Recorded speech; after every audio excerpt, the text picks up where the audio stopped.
right, so we are going to do, let me see if I can back that up here. All right, well, we are going to do a reading of Marketing is Mind Control.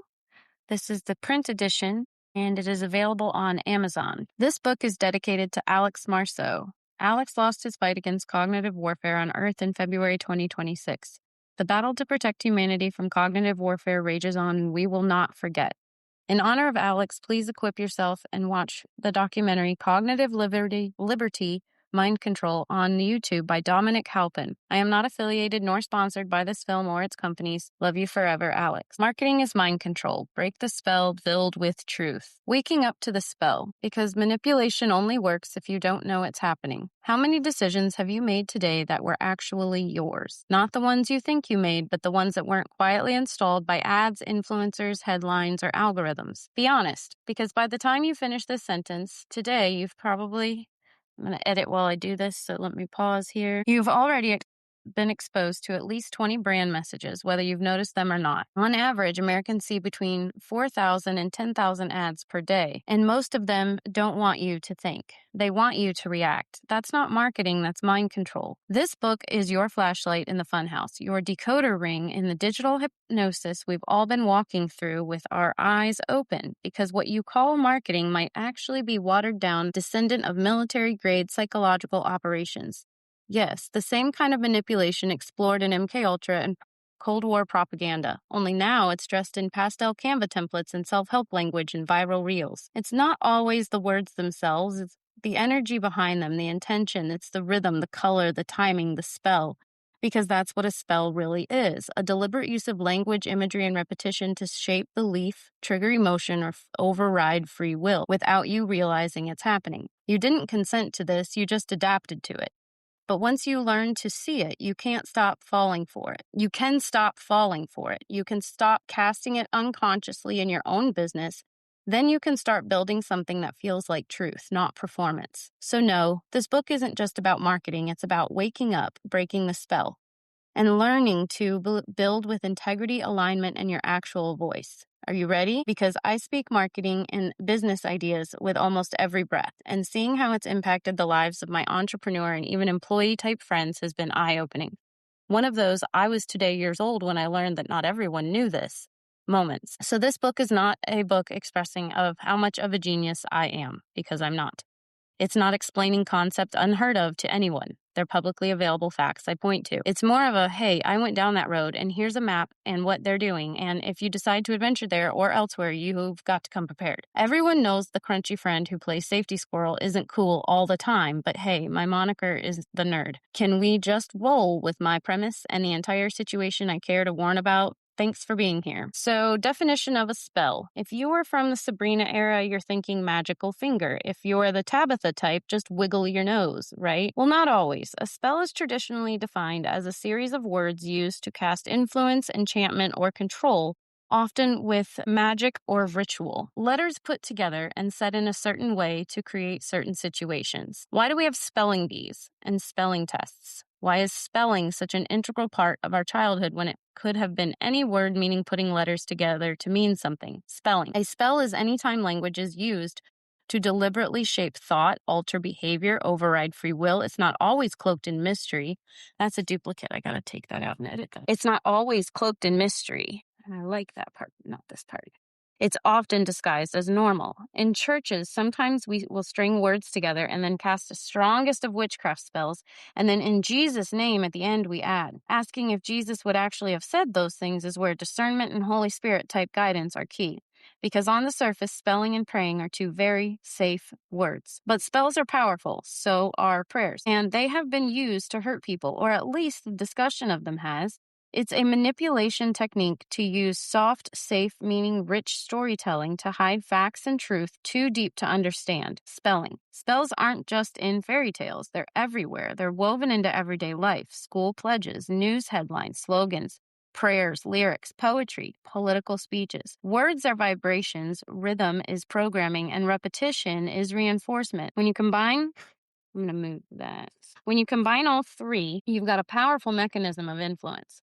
Take something like, I'm loving it, or just do it. And did you decide to memorize those? Did you absorb them? Why?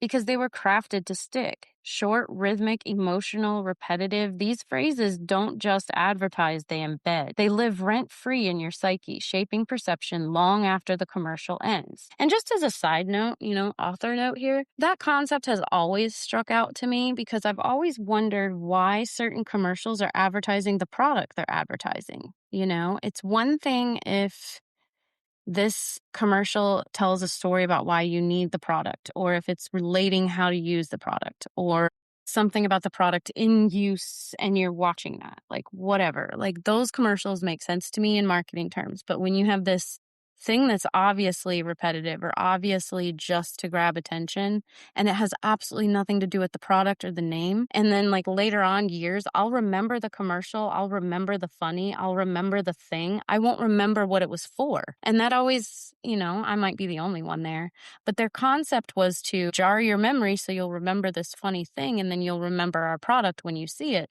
And that never worked on me. And so I'm wondering why they do stuff like that. Because I obviously it works on others, but the psychology of doing, say your phone number 6 times fast, say your phone number 7 times, do this 7 times before they'll buy from you, blah, blah, blah. Those types of things make sense to me. So the concept that it was supposed to work, I understand the concept of how it was supposed to work, but it never worked. And so I'm curious, did that work on you? And like, if not, like, what are some commercials you remember the funny of or the thing of or the whatever, but you're like, I really have no idea what they were promoting, which to me means they missed the mark. Because if you don't remember what they were promoting, if you don't remember what it was for, what you were supposed to go buy, then why did they spend the money to put that together? Side note. Anyway, so I'll say this again. So these phrases don't just advertise, they embed. They live rent-free in your psyche, shaping perception long after the commercial ends. That's not just branding, that's linguistic programming. This is mind control in plain sight. Marketing, when used unconsciously or unethically, becomes modern spellcasting, using words, color, tones, symbols, and stories to bypass your inner know, to make you feel, want, or believe something you didn't choose with full awareness. Once you see it, you can't unsee it. You can either keep falling under the spell or start casting your own with clarity, truth, and alignment. But legal note for the spellbound, I don't like this. I don't like the way I wrote this. I think I was tired at that site here, and this was a late edition. So I'm going to go back and re-edit that part. Before we go deeper, pause here and hear these words in your head. Okay. Influencer, commercial, magazine cover, Trump. Did you feel anything? Did you see anything? Did you hear anything immediately? Did you automatically like ping a certain feeling in a certain spot of your body, or did your brain start to align when I said influencer? Was it like, What about when I said Trump? How did you feel when I said the word Trump? Okay. Those words aren't evil. People are going to scream at me about that last one. But I used to say it for 20 years in a winning capacity because I played euchre. So to me, that word itself is not triggering. I see it trigger many others. I can see the behaviors that are causing it to trigger. This is not a political discussion. I'm saying that there is sometimes everything will be happy-go-lucky, sunshiny. Someone will say the, 5 letters together, and someone else's day will be completely ruined. Even if it wasn't in context, they weren't supporting, they weren't in any way, shape, or form. That to me sounds like it is a programmed trigger on these 5 letters, not necessarily that he is the worst person on the entire planet. There are a lot of bad people whose names do not trigger that in you. Why? So that's why I'm just, looking at that, not in any way, shape, or form picking a side. So please keep listening. Anyway, but the way they're used strategically, psychologically, and repeatedly can influence your emotions, desires, and self-image. They position certain brands, bodies, or lifestyles in ways that make your brain want them or hate them, even if you never asked for it. That's mind control. And mind control, that's spell work. I think I already did this. Am I looking at it? I have to edit in the same book all the time, Jennifer. Okay, so this is the second copy. All right, this one's first copy. Signature shuffle. Okay, so let me go back. Where was I? Okay, I took that out. Spell work marketing. Okay, advertising is modern day mind control, luring the masses to purchase all of the things they need for a better life. Spell work equals marketing. I'm pretty sure I've said that before, so I want to find a way to make that funny instead of repetitive. Here's an example of an ad formula that uses NLP and psychological manipulation to override consent and manufacture a sale. It's effective. It's also shouldn't be used. And I'll tell you why I think that at the end. You tell me if it's ever been used on you and if it worked. So step one, start with a pain point and then twist the knife. Are you tired of waking up exhausted, broke, or wondering if you'll ever get ahead in life? This immediately anchors the viewer in a negative emotional state. They're not thinking clearly, they're reacting, and that's when they are most suggestible. Introduce an identity shift that undermines self-worth. What if I told you there's a reason successful people never feel that way, and it's not because they work harder than you? This creates a subtle sense of shame. It positions the viewer as the problem and then hints that others have figured something out that they haven't. Now they're feeling exposed and curious. Present the magic solution. With our proven system, you can reprogram your thinking, attract abundance, and finally start living the life you were meant for. This is where vague language kicks in. Proven system, reprogram, meant for. It sounds powerful, but says almost nothing. It creates desire without logic, and that's hook. Add urgency. But don't wait, spots are limited, and this opportunity won't be available again. This is the classic scarcity trigger. It's not real. It's there to create stress and urgency to push someone into acting before they've had a chance to think. End with the guilt-based empowerment. You owe it to yourself to stop playing small. This sounds motivational, but it's manipulative. It wraps shame and empowerment and puts pressure on the viewer to prove they are worthy of buying. This formula works because it hijacks emotions. It uses rhythmic language, repetition, identity triggers, and urgency to shut down the rational mind. It's not about offering a solution, it's about taking control of the buying decision. That's mind control. If your product or service is truly valuable, you don't need to scare people into action. You don't need to bait them with false hope or urgency. You can just tell the truth. You can serve, not seduce. And that's the shift. And yes, we'll talk more about these methods, where they come from, and why they're everywhere. We're just waking up at the moment. If you've ever felt icky about marketing, you are not crazy. You're probably just alert. What most people call marketing strategy is actually psychological warfare wrapped in pretty design templates and email sequences. And here's the truth. Marketing doesn't have to feel like manipulation. It shouldn't. It works. And that's the problem. And no one is trying to stop it, because if manipulation is profitable, well, we don't want to get rid of profits. You don't need to manufacture urgency or prey on insecurities to make a sale. They've made it that way. You'd need a good product, a clear message, and a community that trusts you. And that strategy will get, and this is just an author note, that strategy will get you somewhere. It will get you where you want to go if you have a goal in mind of where you want to go. What that natural, authentic, real strategy of creating a community around your brand and the brand voice will do is create brand loyalty, and it'll create a customer base before they're ready to be customers, but they choose to be there. It'll give you a space to be honest and open and real and authentic without having to push hokey marketing techniques and stuff on people, because you're speaking legitimately to people that are there because they want to be, and then they will choose to buy from you when they want to. And you're just kind of creating a reminder service at that point that will act in a way that you can generate some word of mouth advertising from the people that love you to get them bringing other people to your community. Whatever that is, whether it's a coffee shop and it's an actual physical community and you host some sort of like open mic night or something, there's ways you can market yourself authentically to get new leads, utilizing your current audience because you love them without exploiting anybody in the scenario. There are ways to utilize online tools with groups and marketing and affiliates and influencers. And I've had the debate multiple times that influencer, the word, is not necessarily bad. We all do it. We influence our children to do the right thing by modeling it. The idea that an influencer is showcasing something they love, and if you love it, you could go get it too, is not a bad thing.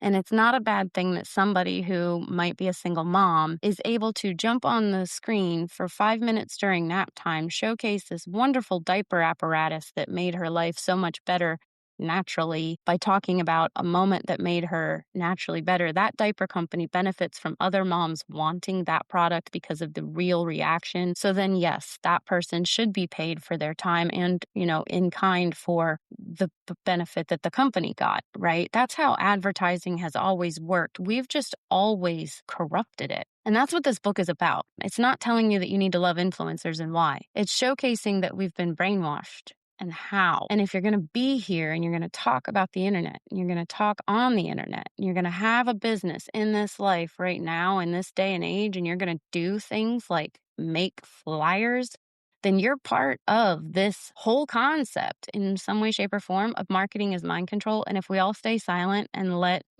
quote unquote, them win while the good guys fail, then we're never going to get anywhere, because it's not an us versus them situation. It's a you versus what you let into your life situation most of the time. But I'm not going to discuss the government mind control, cognitive liberty, or any of that right now, because I don't want to push too many people away. But definitely watch that documentary. On a side note, Dominic Halpin, Cognitive Liberty and Cognitive Mind Control, and then Cognitive Liberty Dystopia just released too. I highly suggest those. Not affiliated, but that's what this book was dedicated to Alex, because Alex was a very smart man, very intelligent man, employee man. I think he was entrepreneur style. I knew him for a very long time, and he joined a Facebook group for what he was told he was called after describing to people some of the symptoms he had gone through researching, doing some online research in many different platforms. He had been told he was called a targeted individual.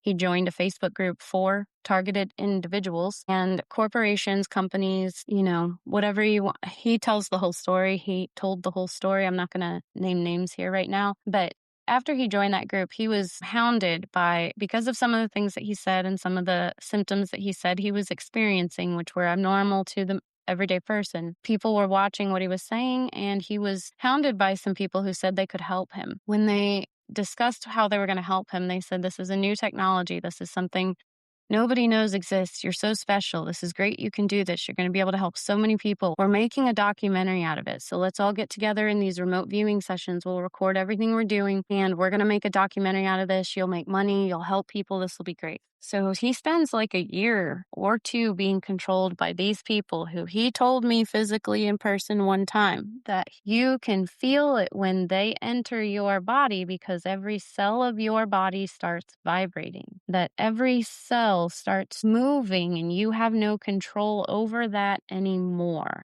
And I said, "Well, I don't consent. They do not have permission." And he kind of smirked, and he said, "They don't give you the opportunity." And at this point, he was becoming a little bit disillusioned with them, I believe, and looked a little bit worn down. He was still fighting. He was still a warrior, but I wish I would have known what was going on, because at that time, I just prayed for his sanity. I prayed for his mind. I prayed for his mind of Christ. I prayed for my friend. I didn't know what to do. And he was making sense to me. I never once questioned his actual human sanity. I just knew that what he was saying was not going to be accepted, and I didn't know how to help. And he was talking about being able to sit on the edge of the bed, put his hands on his head, or his head in his hands, thinking, and then he would be transported to somewhere like, I don't know, Iraq, Israel, wherever. So he would see things. He would be in places doing things. And if you've watched the recent trending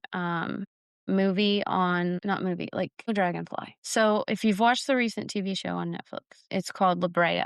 They have a guy on there who's from the past, and he's connecting up with his future, and he's, they show remote viewing sessions that remind me a lot of what Alex used to do. He got some of it on video too, where when he would put headphones on and he would start remote viewing, the headphones would start vibrating and having a giant loud noise that would come out of them.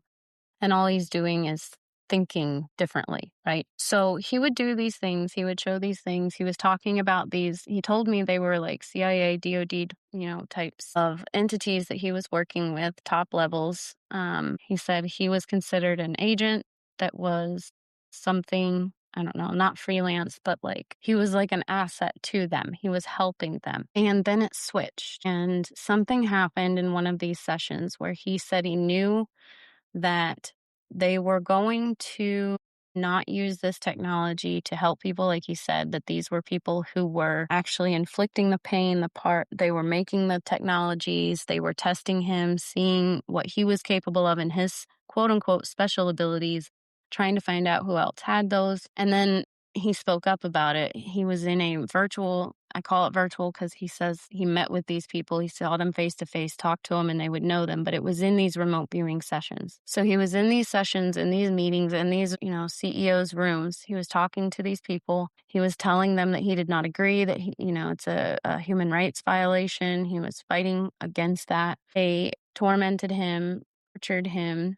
And then the cognitive warfare started happening, and then it became outrageously bad. He, at the time, did not know that I knew what that was. And we lived far apart. We hadn't been close together in a long time, but like we chatted all the time. It's like he had no idea that I knew what those were. And so when he would tell me things that he was going through, he was trying to sugarcoat things for who he thought I was and what I was going to understand. And he didn't want to lose me as a friend, I thought. I don't know. I'm not speaking for him, but he didn't know how to tell me these things and what he thought was actually going on. And so when I was with him and he told me these cell vibrating things and these noises and these other situations and stuff, he was shocked I understood. He was shocked I didn't, judge him for it. And then later on, I sent him the documentary that I'm asking everybody to watch, Cognitive Liberty, Mind Control. Because I sent it to him and I said, I think this describes what you're going through and I'd like to set you up with this documentarian so you can tell him your situation. And he agreed and he watched it, and I was on an interview podcast with this documentarian and a group of people live. And he jumped in my chat stream and was telling the stories in the chats while they were asking questions and stuff. I read some of his conversations on air. They reacted to him. And then he started getting really targeted. He got attacked on the way home one night from a bar, which, whatever, it can happen. It happens to a lot of people, okay. But they attacked his head, hit his ear, and then he couldn't hear out of his ear for like the last month and a half of his life. And he is, a snowboarder. He's very athletic. He was an oil rigger type guy out on the oil rigs in the Gulf. Strong, smart. I think he was trained in a military high school. I'm not exactly sure of all of that. He's very smart. He knows a lot. I just feel that he knew what was going on and he wasn't lying. And that when he saw that documentary, he was shocked that other people not only knew what was going on, but were explaining it. He sent to me and he told me, I didn't know other people knew. And he was so glad that other people knew and that this documentary had been made and that people were talking about it, not calling it a conspiracy. I think I showed him that in maybe September, maybe October, November, somewhere in there last year. And then February this year, he had gone through so many torturous attacks, which you can hear other people describe them. So I'm not going to get called a conspiracy theorist, but he had gone through so many other torturous attacks between that time and when he eventually took his life, allegedly, that he decided it was the end. And he wrote a long note and he said why. And he named names. I'm not going to let that be the end of his story because a lot of people don't know what he told me and what he went through. They just know that he was a really great guy that had some problems and they couldn't figure out why he had those problems. And I never met any of his family, so I have absolutely the biggest sympathy for all of them. I have no idea what's going on with them or how they felt about all of this. Had I known any of his family, I probably would have reached out to some of them, but he was not a tortured soul in terms of he needed help for suicide. He was a tortured soul that was not believed. And so I didn't know who to reach out to because there's many of these cases. They're discussed exactly the same in that documentary.